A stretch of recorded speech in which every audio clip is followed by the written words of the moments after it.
যাচ্ছি বিয়ে বাড়ি। এই যে আমাদের বৌমনি। দেখো বন্ধুরা, হ্যালো বন্ধুরা, এইচডি লাইফে তোমাদের সবাইকে অনেক অনেক স্বাগত আরেকটা নতুন ব্লগের জন্য। কেমন আছো তোমরা সবাই? আশা করি ভালো আছো, আমিও ভালো আছি। তো আজকের ব্লগটা দেখো, আমি একদম দুপুরবেলা থেকে শুরু করেছি। এখন বাজে বেলা 3টে।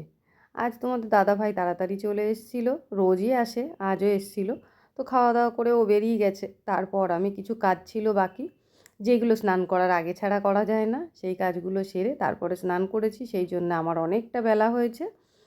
আর এখন পুজো দেওয়া হয়ে গেল, এবার গিয়ে দুজনা মিলে খেয়ে নেব। দুজনা বলতে ছেলে আর আমি। ছেলেটাও আজকে সকালবেলায় টিফিন করেনি, শুধু একটু বিস্কুট খেয়ে রয়েছে। সেই জন্য ভাবলাম যে ওকে আগে খাইয়ে দেবো, তারপরে নিজে খাবো।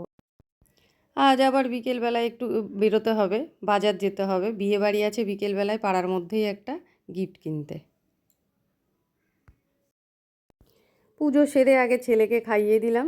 ছেলে তো ডাল ভাত শুনলেই রেগে যায়, খেতে চায় না। তো আজ আর কোনো ঝামেলা করেনি, কেননা টিভির নেশায় রয়েছে।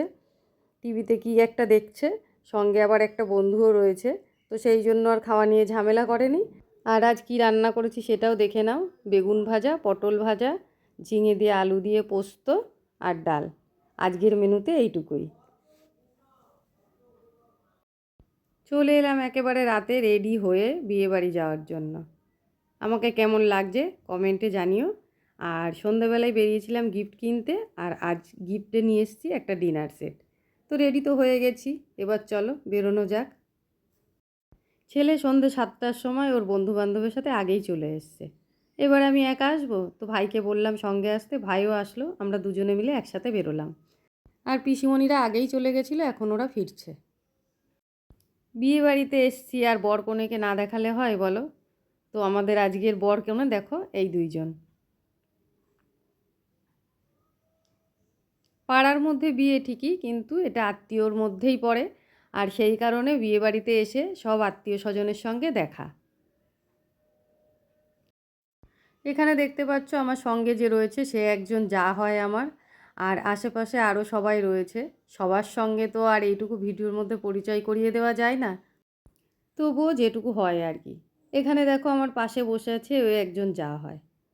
তো যাই হোক বন্ধুরা, একা এসছি, সঙ্গে তো ভাই এসছিল। ভাই তাড়াতাড়ি খাওয়া দাওয়া করে ও বেরিয়ে গেছে, কেননা তোমরা তো জানোই বাড়িতে অসুস্থ মা আছে। এবার চলে যাব খাওয়ার প্যান্ডেলে। তোমাদের দাদা ভাই তো আসেনি, এক তো কাজের থেকে এখনও ফেরেনি, আর ওর এইসব বিষয়ে কোনো আগ্রহ নেই।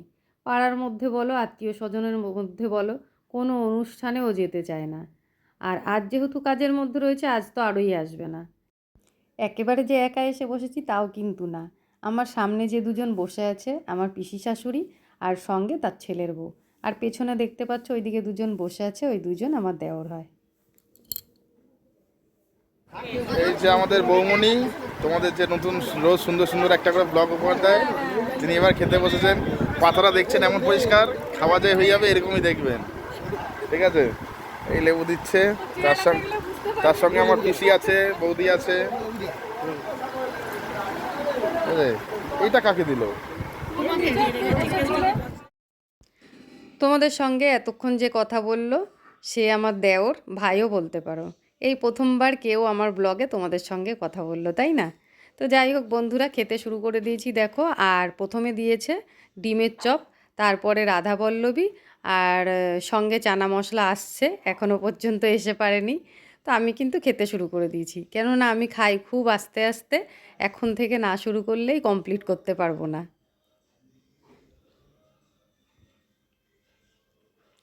রান্না হয়েছিল চিকেন,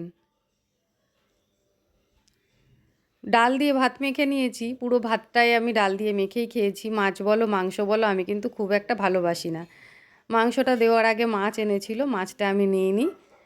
পুরো ভাতটাই আমি ডাল দিয়ে মেখে এক পিস মাংস দিয়ে খেয়ে নিয়েছি। তারপরে দেখো শেষ পাতে চাটনি, কেননা আমি এর পরে যা যা দেবে আমি কোনোটাই খাই না। সেই জন্য আমার কাছে শেষ পাত মানেই চাটনি। পাঁপড় দিয়ে চাটনিটা কিন্তু দারুণ লাগে, তাই না? তো পাঁপড় আসার আগে থেকেই আমি চাটনিটা খেতে শুরু করে দিয়েছিলাম। যতক্ষণে পাঁপড় পাতে পড়েছে ততক্ষণে আমার অর্ধেক চাটনি খাওয়া হয়ে গেছে। দেখো বন্ধুরা, কিছু বুঝে ওঠার আগেই মিষ্টিটা আমার পাতে পড়ে গেল। দেখো বন্ধুরা, চলে এলাম বিয়ে বাড়ি থেকে। এখন আমি ছেলের ঘরে আছি। তোমাদের দাদাভাই কাজ থেকে চলে এসছে, তো সেই জন্য ওই ঘরটা ওকে ছেড়ে দিয়ে চলে আসলাম। ক্লান্ত হয়ে গেছে, সারাদিন কাজকর্ম করেছে, এবার একটু শোবে। তো সেই জন্য ভাবলাম ছেলের ঘরে গিয়ে কথা বলি। আর আজকে ছেলেও এখনও আসেনি, ও বিয়ে বাড়ি গেছিলো। তো দেখোই তো, ছেলে বড় হয়ে গেছে, এখন পাড়ার মধ্যে বন্ধু বান্ধব রয়েছে অনেক, ওদের সঙ্গে একসঙ্গে বসে খাবে। আমার তো দেরি করলে চলবে না বলো। তো সেই জন্য আমি আগে খাওয়া দাওয়া করে চলে এসেছি। আর ছেলে যেহেতু এখনও আসেনি, ও খাওয়া দাওয়া করেই আসবে। তো ভাবলাম আজকে ছেলে ঘরে গিয়ে তোমাদের সঙ্গে কথা বলি। তো চলে আসলাম সেই জন্য তোমাদের সঙ্গে কথা বলতে।